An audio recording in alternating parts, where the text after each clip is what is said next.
2023년 9월 23일 토요일 피에트 렐치나의 성 비오 사제 기념일. 오상의 비오 신부로 알려진 비오 성인은 1887년 이탈리아의 피에트 렐치나에서 태어났다.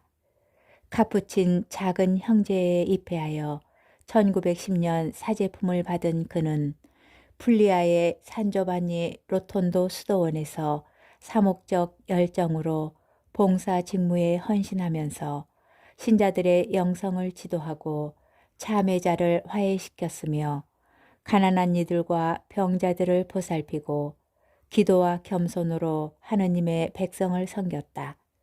그는 1918년부터 1968년 세상을 떠날 때까지 50년 동안 십자가에 못 박히신 그리스도의 상처를 온전히 몸에 지니고 고통을 느꼈다.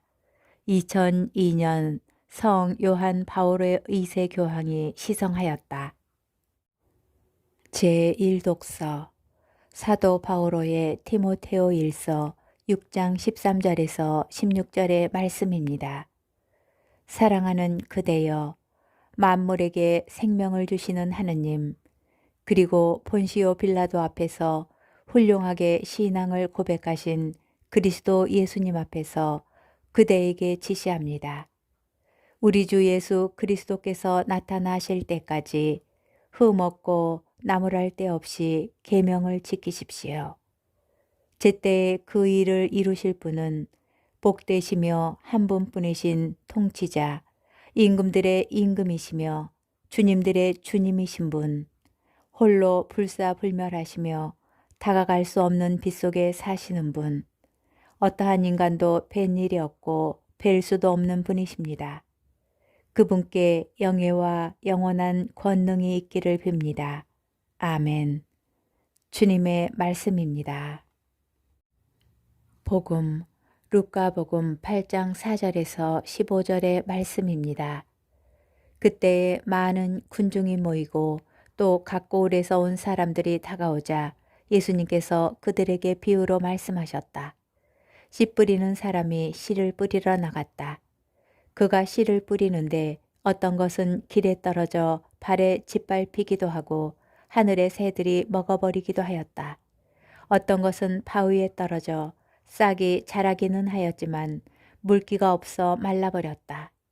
또 어떤 것은 가시덤불 한가운데로 떨어졌는데 가시덤불이 함께 자라면서 숨을 막아버렸다. 그러나 어떤 것은 좋은 땅에 떨어져 자라나서 100배의 열매를 맺었다. 예수님께서는 이 말씀을 하시고 들을 귀 있는 사람은 들어라 하고 외치셨다. 제자들이 예수님께 그 비유의 뜻을 묻자 예수님께서 이르셨다. 너희에게는 하느님 나라의 신비를 아는 것이 허락되었지만 다른 이들에게는 비유로만 말하였으니 저들이 보아도 알지 못하고 들어도 깨닫지 못하게 하려는 것이다. 그 비유의 뜻은 이러하다. 씨는 하느님의 말씀이다. 길에 떨어진 것들은 말씀을 듣기는 하였지만 악마가 와서 그 말씀을 마음에서 앗아가 버리기 때문에 믿지 못하여 구원을 받지 못하는 사람들이다. 바위에 떨어진 것들은 들을 때에는 그 말씀을 기쁘게 받아들이지만 뿌리가 없어 한때는 믿다가 시련의 때가 오면 떨어져 나가는 사람들이다. 가시덤불에 떨어진 것은 말씀을 듣기는 하였지만 살아가면서 인생의 걱정과 재물과 쾌락에 숨이 막혀 열매를 제대로 맺지 못하는 사람들이다. 좋은 땅에 떨어진 것은 바르고 착한 마음으로 말씀을 듣고 간직하여 인내로써 열매를 맺는 사람들이다. 주님의 말씀입니다. 오늘의 묵상. 오늘 복음은 흔히 씨 뿌리는 사람의 비유라고 불리지만 그 비유의 초점은 사실 씨를 뿌리는 사람보다는 뿌려진 씨와 그 땅에 있습니다.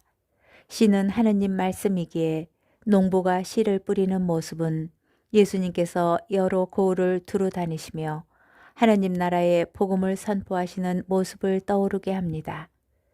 다만 여기서 중요한 것은 그 씨가 뿌려지는 땅입니다. 예수님께서는 비유에 나오는 네 유형의 땅이 당신 말씀을 듣는 네 부류의 사람들을 가리킨다고 몸소 설명하여 주십니다. 길에 비유되는 첫째 부류의 사람들은 말씀을 듣기는 하지만 믿음에 이르지는 못하여 구원에서 멀어지는 이들입니다.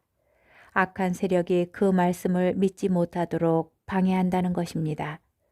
바위에 비유되는 둘째 부류는 말씀을 듣고 믿음으로 반응하는 데까지는 성공하지만 그 믿음의 뿌리가 깊지 않아 결국 오래가지 못하는 사람들입니다. 시련이 오면 그들은 믿음을 버리고 예수님을 떠납니다. 가시덤불에 비유되는 셋째 부류도 말씀을 새겨 듣습니다. 그러나 그들은 세상살이의 여러 걱정, 그리고 재물과 쾌락이라는 유혹 때문에 복음의 열매를 제대로 맺지 못합니다. 마지막으로 좋은 땅에 비유되는 사람들이 있습니다. 그들은 예수님 말씀처럼 바르고 착한 마음으로 말씀을 듣고 간직하여 인내로써 열매를 맺는 진정한 그리스도인들입니다. 하느님의 말씀은 이런 이들 안에 깊게 뿌리를 내려 풍성한 결실을 거두게 됩니다. 네 유형의 땅 가운데 무려 셋이 실패하고 오로지 하나만 성공을 거둔다는 것은 좋은 땅이 되기가 그리 녹록지 않다는 점을 암시하기도 하는 것 같기도 합니다. 너희는 좁은 문으로 들어가도록 힘써라. 많은 사람이 그곳으로 들어가려고 하겠지만 들어가지 못할 것이다. 열매를 맺기까지 시련도 찾아오고 유혹도 많을 것입니다. 그러나 인내로 열매를 맺는다고 예수님께서 말씀하셨으니 그 모두를 견뎌낼 힘을 겸손하게 청합시다. 씨를 뿌리시는 분께서는 청하는 이의 땅에 기꺼이 걸음도 내주실 분이십니다.